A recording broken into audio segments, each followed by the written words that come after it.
Ndabashuje inshuti z'umusaraba Yesu nashimwe cyane, mbifurije umugoroba mwiza witeka Imana abishimire cyane.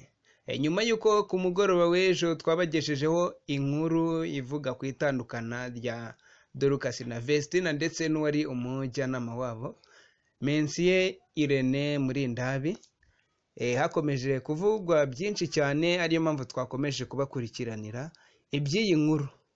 Uyu munsi noneho hakaba havuzwe n'akari murori, haje kubaho kwitana bamwana hagati y'umunyamakuru Mr Irene ndetse n'umubyeyi w'aba bana aribo Vestine na Dorcas.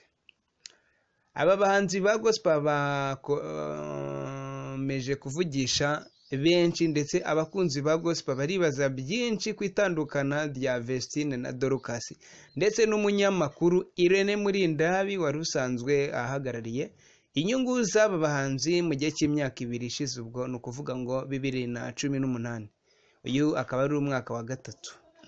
Aba bana babiri b'abakobwa basanzwe ubundi bateranira cyase bakorera umurimo w'Imana mu itorero rya DPR, ndetse bakaba baririmbyi bakorarizwi cyane yitwa Gushukwa.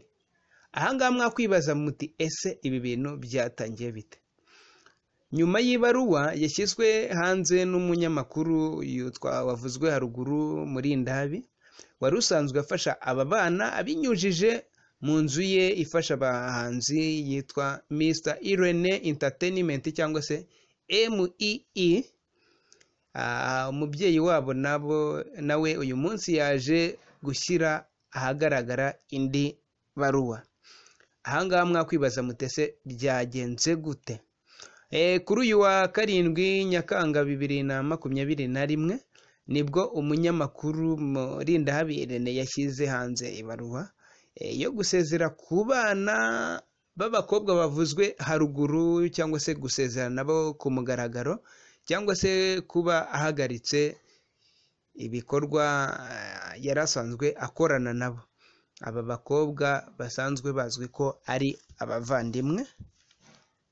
Ni ukuvuga ngo rero aba bana baririmba nk'itsinda rigizwe n'abantu babiri aribo Vestine na Dorcas. Iyo baruwa yagaragazaga ko abaye ahagaritse imikoranire nabo. Ahangaha rero iyi nkuru yakiriwe mu buryo butandukanye n'abakunzi ba gospel, ariko cyane cyane by'umwihariko abakunzi b'aba bana, dore ko bari bamaze gukundwa n'abantu benshi bitewe n'imiririmbire yabo yihariye, bitewe n'amajwi yabo meza ndetse n'ubutumwa batambutsaga. Aho abantu benshi bagiye bagaragaza ko iki cyemezo cyaba kibatunguye, ndetse bakagaragaza ko bitari bikwiye. Ntabwo iki cyari igihe cyo gutandukana k'uyu mugabo ndetse n'aba bana. Abantu benshi bagiye bagaragaza ko uyu mugabo yagiye afasha aba bana mu buryo burenze bumwe, cyane cyane ko ari we Imana yakoresheje mu kugira ngo izina ry'aba bana rizamuke mu ruhando rwa gospel, dore ko mu minsi yashize nta muntu wari uzi aba bana. Ariko mu ndirimbo 3 bashyize ahagaragara, arizo yitwa Nahawe Ijambo, ari nayo batangiriyeho, yaho ifite views zirenga 4 miliyoni kuri YouTube, ndetse n'iyakurikiye yitwa Papa, ndetse nitwa Adonai baherutse gushyira ahagaragara. Nahoze ndeba kuri YouTube nsanga imaze kurebwa n'abantu barenga 300,000 mu gihe gitoya. Ahangaha rero bikaba byaratumye aba bana izi ndirimbo zibazamurira igikundiro, yaba si mu Rwanda gusa ndetse no mu mahanga. Wajya gusanga ibitekerezo byinshi cyane bivuga kuri izi ndirimbo, yaba bo hanze muri za Leta Zunze Ubumwe za Amerika ndetse n'ahandi, bakundaga kugaragaza ko aba bana bazavamo abahanzi beza. Ikindi ndetse no mu biganiro bya gospel wasangaga aba bana ni gake wumvaga ikiganiro cya gospel kikarangira batavuze Vestine na Dorcas.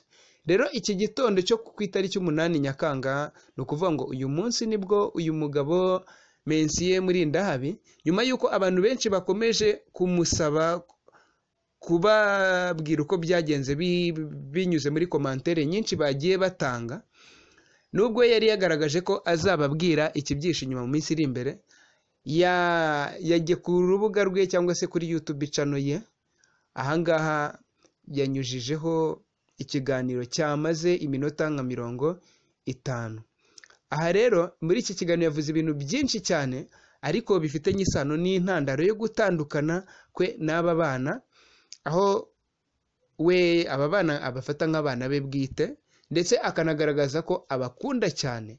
Uyu mugabo rero yagaragaje agahinda kenshi cyane muri icyo kiganiro kubabashije kucyumva, ndetse n'amarira yendaga kuza, gusa yabwiraga abantu ko uyu munsi atari burire, ngo basanzwe bazi ko arira ariko ngo uyu munsi ntari burire. Muri iki kiganiro yanyuzagamo agaseka, ariko ubona ko guseka biri kuva kure.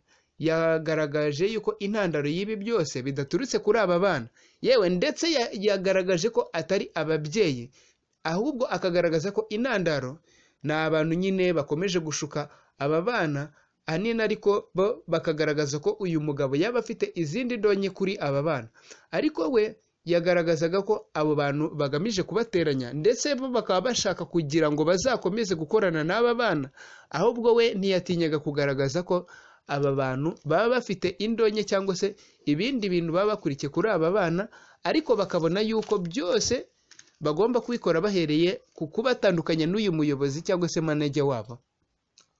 Aha rero ni ukuvuga ngo niyatinze yagiye abatsinda cyangwa se ntabavuge, ariko umuntu yabashije kuvuga ni umugabo witwa Aimable.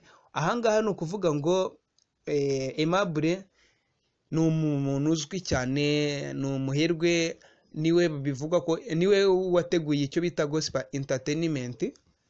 Uyu mugabo rero Irene akaba yagaragaje ko yagiye iwabo w'uyu mwana ajya kubaganiriza, ariko ni ukuvuga ngo uwabahuje ni Mr Irene we. Mbese uyu mugabo ngo yagaragaje ko ari umufana wabo, abakunda, bityo ashaka kugirana nabo ikiganiro.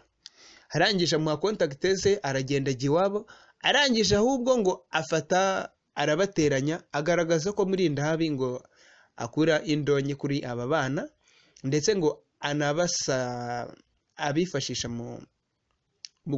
mbese akoresha izina ryabo mu gusaba yitwaje ko ari abana be. Aha rero ibi ngibi uyu mugabo muri Ndahabi byaramubabaje cyane.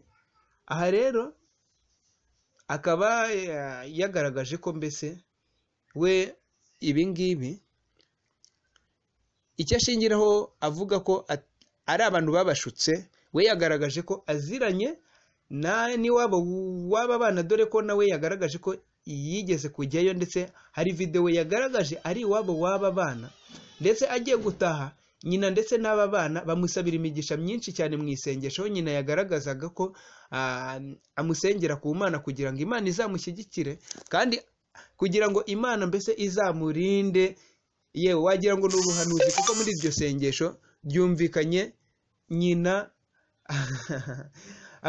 mbese amusabira imigisha, agaragaza ko mbese hari intambara azahura nazo, hari abantu batishimira ibyiza bakazabateranya muri iryo sengesho. Ngiye niko naryumvise. Aha rero ni ukuvuga ngo muri Ndahabi yagaragaza ko iwabo baziranye, biturutse kuri uwo mugisha nyina w'abo bana yamusabiye kubwo gufasha abana be. Ikindi uyu mugabo yumvikanishije, hari rikodi z'aba bana barimo kurira. Ahangaha bo bagaragazaga ko nta ruhare namba yaba ruto cyangwa se runini baba bafite mu gutandukana n'uyu mujyanama wabo, cyane ko bagaragazaga ko yabagiriye umumaro, ari we watumye izina ryabo rimenyekana. Aba bana bakagaragaza ko hari abantu nyine bagiye bashaka kubateranya, mbese bityo bakaba biyemeje ko banareka kuririmba kugira ngo abo bantu ngo bagere ku cyo bashaka, aba bana batasobanuye. Ariko ikindi aba bana bakaba bashimangira ko Irene yaba yarabagiriye umumaro, ndetse ngo yanabishyuriye amashuri, ngo yagiye abishyura minerivare, akabagurira imyenda. Yewe hari n'uwavuze ko Irene yagiye amwohereza tike imukura ku ishuri ngo imucyura yarwaye. Rero muri iki kiganiro Irene yanasomye urwandiko rumuteguza ko azajyanwa mu rukiko, mu gihe mbese hagaragazwaga ko ngo yifashisha izina ry'aba bana mu kurisabisha, ndetse ngo na cano akaba asabwe kugaragaza mbese ibyinjijwe n'aba bana, ndetse no kurekura iyi cano yabo. Aha rero mama w'aba bana we noneho yavuze ko ari murore. Ahangaha mu kiganiro nyuma y'isaha imwe muri Ndahabi asohoye kiriya kiganiro cyangwa se atanze buriya butumwa, nibwo hasohotse itangazo ryasinyweho ndetse n'umubyeyi w'aba bana ari we Uzamukunda Elizabeth, akaba we yatangazaga ko aba bana bo bakaba barahujwe na Irene n'umuntu yatangaje ko yitwa Mawombi, akaba ariwe wabajyanye i Kigali ngo nyuma y'uko cano yabo itangiye kuzamuka ari nawe bahuje n'uyu Muri RIB, arangije ngo nyuma y'uko bamenyanye akaba yarabatse password y'iyi cano atangira kuyimanaginga, aho mbere bajyaga bashyiraho utuvideo record babaga bakoze ndetse n'indirimbo bajyaga bigana abandi, ikaba yaramanagingwaga n'uwitwa Irene. Ikaba rero ari umuntu witwa Prince, ari umuntu witwa Ndayisabye Prince uri Musanze, akaba ariwe wakereye iyi cano y'aba bana. Ahangaha rero uyu mubyeyi yavuze ko Irene akimara kubasaba imibare y'ibanga ndetse n'iyo bakoresha ku zindi mbuga nkoranyambaga, ngo yatangiye kuyitirira aba bana, akajya asaba amafaranga hirya no hino, akajya yitwaza ko ayo mafaranga ari ayo gufasha aba bana bavuzwe Dorcas na Vestine mu rwego rwo kugira ngo umuziki wabo utere imbere. Ahangaha yatanze urugero, yavuze ko afite ibimenyetso. Yatanze urugero rw'umuntu yavuze witwa utuye muri Amerika, ntabwo yavuze izina rye, ngo watanze amafaranga y'u Rwanda 135,000 azi ko ngo ayo mafaranga y'aba bana, ariko ayo mafaranga akaribwa na Muri RIB. Aha rero uyu mubyeyi yagaragaje ko Irene we yaba yarakoreye aba bana indirimbo 3, ariko ngo agamije kuzikoresha mu gusabisha cyangwa se mu gusabisha ibyo gufasha aba bana. Ahangaha rero ngo niyo mpamvu bamusabye guhagarika imikoranire n'aba bana. Icyo gihe rero Mensie Irene yaje kujya i Musanze w'aba bana ajyanye amasezerano, ariko ise Sageti Nizeyimana ari wese w'aba bana yanga kuyasinya. Aha rero ngo byaje kuba bibi, aho aba bana basore indirimbo ya 3 yitwa Adonai. Irene byumvikanye haruguru ko yashatse amasezerano yanditse kugira ngo agirane imikoranire myiza n'aba bana. Nyuma rero yuko umubyeyi we cyangwa ise yanze ko bagirana amasezerano, Irene ngo yaba yaranze gusora indirimbo ya 3 mu gihe ayo masezerano atarasinywa. Bikaba bivuga ko iyo ndirimbo yaje gukira ku cano ye bwite, biza kubabaza Irene wavuzwe haruguru ari we mukuru w'aba bana, ndetse aje ngo gushaka imibare yibangaza gusanga yarahinduwe. Aha rero ibi bikaba byarabaye ikibazo, bityo mama w'aba bana akaba asaba ubutabera yitwaje ko Irene yabakoresha aba bana mbese mu nyungu ze bwite. Aha rero hari ibibazo byinshi abakunzi ba gospel bakwibaza, ese mu by'ukuri ninde uri kwigiza nkana hagati ya Irene ndetse n'umubyeyi w'aba bana? Ese koko byaba ari ukuri? Ese koko birashoboka ko uriya mugabo witwa Aimable yavuzwe haruguru yaba ari intandaro yo guteranya, yaba yaranyuze muri mama w'aba bana? Ese wakwibaza ni iyihe mpamvu aba bana bo bagaragaza muri record yumvikanye bo bagaragaza ko nta ruhare babifitemo? Ni iyihe mpamvu bagaragaza ko yabagiriye umumaro? Ese mu by'ukuri n'ubwo wenda nta kintu bashaka gutangaza, wakwibaza ese ibintu bizarangira gute? Reka dutegereze. Ariko icyo twakwifuza nk'abakunzi ba gospel, nta muntu uhakana ko aba bana bafite impano, nta muntu ugaragaza ko Irene Muri RIB yafashije aba bana, ndetse si nabo bonyine. Uyu munyamakuru azwiho gufasha impano, hari amazina menshi cyane tuzi yagiye afasha. Turabizi neza yaba yarafashije undi muhanzi nawe wandikiye aba bana indirimbo, hari n'abandi bahanzi benshi cyane yagiye afasha. Bityo rero bikaba byumvikana ko hari umumaro afitiye gospel industry yo mu Rwanda. Bikaba ari ngombwa ko biyunga kugira ngo gospel ikomeze izamuke. Bityo nta muntu utakwifuza kubona Dorcas ndetse na Vestine basohoye indirimbo nyinshi ndetse zigakundwa zigakomeza ku ruhando mpuzamahanga, kandi ukurikije aho ibintu byari bigeze biragaragara ko bari mu murongo mwiza. Icyo kwirinda rero ahangaha, abana iyo bakizamuka babona amajwi menshi cyane ababwira ibi n'ibi, uyu arakudya ibi n'ibi. Ibyo ngibyo ni ibintu tugenda duhura nabyo, ariko biba bisaba gushishoza. Abenshi bahitamo kunyura mu babyeyi kugira ngo mbese bakomeze bayobye aba bana. Ariko se twakwibaza, ninde muntu ufitiye impuhwe aba bana kurusha Irene? Ese aka kanya ubundi Irene ko yavuze ko nta gitaramo aba bana bigeze bitabira ngo akuremo amafaranga, kandi wanabyumva. Ese mu by'ukuri kugeza uyu munsi ni iki Irene yaba ari kungukira muri aba bana? Mu bigaragaraho arashora, nta kintu aratangira gufata. Kandi tujye tubyumva, tujye twubaha abajyanama. umuntu aba yakoresha imbaraga nyinshi kugira ngo afashe umuhanzi. Ibi rero byaca intege n'abandi bantu bari biyemeje gufasha abana nk'aba ngaba.